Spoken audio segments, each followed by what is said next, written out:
ഇനി നമ്മൾ കോഴിക്കോട്ടേക്ക് എത്തുമ്പോൾ അവിടെ LDF ആണ് ഏറ്റവും വലിയ ഒറ്റക്കക്ഷിയായിട്ടുള്ളത്. ഏക കോർപ്പറേഷൻ കോഴിക്കോടാണ്. അവിടുത്തെ മേയർ സ്ഥാനാർത്ഥി ആരെയെന്ന് നാളെ അറിയാം.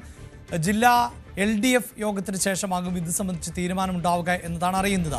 O Sadasivan, K Rajeev, S Jayasree എന്നിവരുടെ പേരുകൾ ആണ് ഇപ്പോൾ പരിഗണനയിൽ ഉള്ളത് എന്നാണ് അറിയാൻ സാധിക്കുന്നത്. ഒരുപക്ഷെ അപ്രതീക്ഷിതമായ ചില ആളുകൾ കൂടി മേയർ സ്ഥാനത്തേക്ക് എത്തിയാലും അത്ഭുതപ്പെടേണ്ടതില്ല എന്നുള്ളതാണ് വിവരം. ഈ വാർത്തയുടെ വിശദാംശങ്ങളുമായി ചേരുന്നത് MS അനീഷ് കുമാറാണ്. അനീഷ് സൂചിപ്പിക്കുന്ന പോലെ തന്നെ ഈ തെരഞ്ഞെടുപ്പിൽ ഇടതു മുന്നണിക്ക് ആശ്വാസകരമായ ഏക കോർപ്പറേഷൻ ആയിരുന്നു. പതിറ്റാണ്ടുകളായി കോർപ്പറേഷൻ ഇടതുമുന്നണിയോട് ഒപ്പം തന്നെയാണ്. പക്ഷേ അപ്പോഴും അവിടെ ഉണ്ടായിട്ടുള്ള വമ്പന്മാരുടെ തോൽവിയൊക്കെ ചർച്ച ചെയ്യപ്പെടുന്ന സാഹചര്യം കൂടിയുണ്ട്.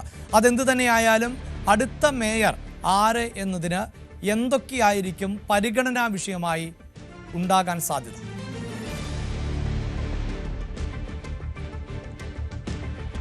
അഭിലാഷ്, കോൺഗ്രസ് പോലും പ്രതീക്ഷിക്കാത്ത ഒരു വിജയമാണ് കോൺഗ്രസ് ഇത്തവണ കോർപ്പറേഷനിൽ ഉണ്ടായത്. എന്നാൽ CPM ഇത്രയും വലിയ തിരിച്ചടി നേരിടുമെന്ന് അവർ സ്വപ്നേബി വിചാരിച്ചിരുന്നുമില്ല. ഒപ്പം മേയർ സ്ഥാനാർത്ഥിയായി മുന്നിൽ കാണിച്ചിരുന്ന CPM ജില്ലാ സെക്രട്ടേറിയറ്റ് അംഗമായ മുസാഫിർ അഹമ്മദ് മീഞ്ചന്ത ഡിവിഷനിൽ നിന്ന് തോൽക്കുകയും ചെയ്തു. ഇതോടെയാണ് പുതിയ മേയറെ കണ്ടെത്തേണ്ട, അല്ലെങ്കിൽ പുതിയ മേയർ സ്ഥാനാർത്ഥിയെ കണ്ടെത്തേണ്ട അവസ്ഥയിലേക്ക് കാര്യങ്ങൾ എത്തിയത്. എന്തായാലും 3 പേർക്കാണ്, അല്ലെങ്കിൽ 3 പേരുകൾക്കാണ് ഇപ്പോൾ പ്രാമുഖ്യം ലഭിച്ചിരിക്കുന്നത്. അതിൽ ഏറ്റവും പ്രധാനം കോഴിക്കോട് കോർപ്പറേഷനിലെ നിലവിലെ സ്ഥിരം സ്റ്റാൻഡിംഗ് കമ്മിറ്റി ചെയർപേഴ്സണായ ഡോക്ടർ S ജയശ്രീ തന്നെയാണ്. അവർ ഈ മീഞ്ചന്ത ആർട്സ് ആൻഡ് സയൻസ് കോളേജിലെ പ്രിൻസിപ്പളായി വിരമിച്ച ആളാണ്. ഒപ്പം CPM കോളേജ് അധ്യാപക സംഘടനയുടെ പ്രധാന ഭാരവാഹിയായി പ്രവർത്തിച്ച ആളുമാണ്. കഴിഞ്ഞ കോർപ്പറേഷനിൽ അവർ മേയർ സ്ഥാനത്തേക്ക് അവരുടെ പേരാണ് ഏറ്റവും അധികം ഉയർന്നു കേട്ടതും. എന്നാൽ അവസാന നിമിഷമാണ് ഡോക്ടർ ബീന ഫിലിപ്പ് ആ സ്ഥാനത്തേക്ക് വരികയും അവർക്ക് ആ സ്ഥാനത്ത് നിന്നും മാറേണ്ടി, അല്ലെങ്കിൽ ആരോഗ്യ സ്റ്റാൻഡിംഗ് കമ്മിറ്റി ചെയർപേഴ്സണായി നിൽക്കേണ്ടി വന്നത്. ഇത്തരമൊരു സാഹചര്യത്തിൽ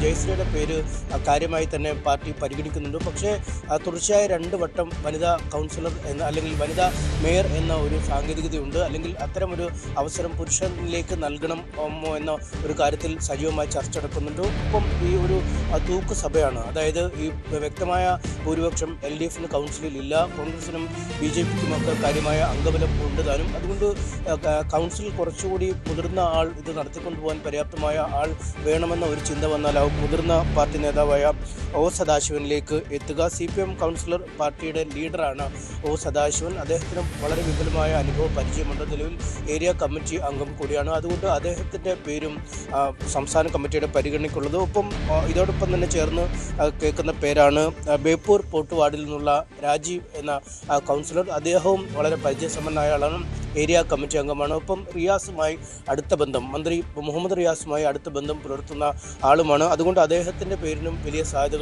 കൽപ്പിക്കുന്നു. എന്തായാലും പാർട്ടി വൃത്തങ്ങളുമായി ബന്ധപ്പെടുമ്പോൾ ജില്ലാ ഘടകത്തിന് താല്പര്യമുള്ള 2 പേരുകൾ ഒ സദാശിവൻ്റെയും രാജീവിൻ്റെയുമാണ്. ഈ പേരുകളിൽ ഒരാൾ ആവും എന്ന് തന്നെയാണ് കരുതുന്നത്. എന്തായാലും ജയശ്രീ ഡെപ്യൂട്ടി മേയറാവും എന്നാണ് നേരത്തെ ധാരണയുണ്ടായിരുന്നത്. അതായത് മുസാഫിർ അഹമ്മദ് മേയറും ജയശ്രീ ഡെപ്യൂട്ടി മേയറും എന്ന രീതിയിലായിരുന്നു കാര്യങ്ങൾ തീരുമാനിച്ചത്. അങ്ങനെയെങ്കിൽ അതേ രീതിയിൽ തന്നെ മുന്നോട്ട് പോകും.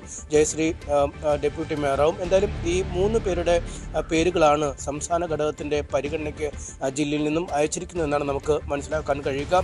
അന്തിമ തീരുമാനം സംസ്ഥാന കമ്മിറ്റിയാണ് ഇക്കാര്യത്തിൽ എടുക്കുക. അതിനുശേഷം ജില്ലാ കമ്മിറ്റിക്ക് ഇക്കാര്യം റിപ്പോർട്ട് ചെയ്യും. പക്ഷേ അപ്രതീക്ഷിതമായ ചില പേരുകൾ കൂടി ഉണ്ടായാൽ അത്ഭുതപ്പെടേണ്ടതില്ല എന്നൊരു രീതിയിലുള്ള വിവരങ്ങളും പുറത്തു വരുന്നുണ്ട്. കാരണം ഈ ജയശ്രീ അടക്കമുള്ള ആളുകൾ നിലനിന്ന കൗൺസിലാണ്. ജില്ലാ കമ്മിറ്റിയുടെ പൂർണ്ണ നിർദ്ദേശപ്രകാരം, അല്ലെങ്കിൽ അവരുടെ കാര്യങ്ങൾ അനുസരിച്ച് അജണ്ട പ്രകാരം ഭരിച്ച ഒരു കൗൺസിലാണ്. പക്ഷേ കഴിഞ്ഞ 4.5 പതിറ്റാണ്ടിനിടയിലെ ഏറ്റവും വലിയ ഒരു പരാജയം നേരിടേണ്ടി വന്ന ഒരു സാഹചര്യമുണ്ട്. അതുകൊണ്ട് ചില കാര്യങ്ങളിൽ സംസ്ഥാന ഘടകം നേരിട്ട് തീരുമാനങ്ങൾ എടുക്കാനുള്ള സാധ്യതയും തള്ളിക്കളയാൻ കഴിയില്ല. അങ്ങനെയെങ്കിൽ പുതുമുഖങ്ങളായി ജയിച്ചു വന്നിരിക്കുന്ന സന്ദേശ്, ആദം മാലിക് തുടങ്ങിയ നവാഗതരായ കൗൺസിലർമാർക്കും ഒരുപക്ഷെ ഈ മേയർ സ്ഥാനത്തേക്ക് എത്തുന്നതിനുള്ള സാധ്യത തള്ളിക്കളയാൻ കഴിയില്ല. കാരണം കഴിഞ്ഞ തവണ തിരുവനന്തപുരത്ത് അങ്ങനെ ഒരു പരീക്ഷ നടത്തിയാണ് ആര്യ രാജേന്ദ്രൻ തിരുവനന്തപുരം കോർപ്പറേഷൻ്റെ മേയറായി മാറിയത്. അതുകൊണ്ട് അത്തരം നീക്കങ്ങളും തള്ളിക്കളയാൻ കഴിയില്ല. എന്തായാലും ജില്ലാ ഘടകം നൽകുന്നത് പരിചയസമ്പന്നരായ ആളുകൾ തന്നെ വരട്ടെ. കാരണം സവിശേഷമായ ഒരു സാഹചര്യമാണ് ഇത്തവണ കോർപ്പറേഷനിൽ നിലനിൽക്കുന്നത് എന്ന് തന്നെയാണ്. എന്തായാലും നാളെ LDF ജില്ലാ കമ്മിറ്റി യോഗമുണ്ട്. അതിൽ ഈ ഒരു ഔദ്യോഗിക പ്രഖ്യാപനം ഉണ്ടായിരിക്കുമെന്നാണ് നമുക്ക് ഇപ്പോൾ അറിയാൻ കഴിയുന്നത്.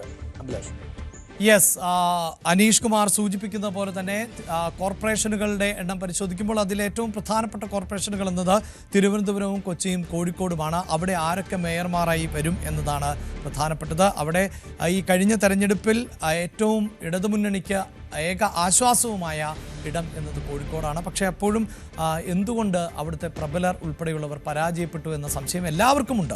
അത് എല്ലാ മുന്നണിയിലും ഏതാണ്ട് ഒരുപോലെ തന്നെ ബാധകമാകുന്ന സാഹചര്യമായിരുന്നു. മറ്റ് കോർപ്പറേഷനുകളിലുമൊക്കെ മേയർ പരാജയപ്പെടുന്ന സാഹചര്യം ഉണ്ടായി. അതുകൊണ്ട് തന്നെ ഇനിയൊരു തെരഞ്ഞെടുപ്പ് അത് എല്ലാം ആലോചിച്ചുറപ്പിച്ച ശേഷം ആയിരിക്കും എന്ന് വേണം നമുക്ക് മനസ്സിലാക്കാം.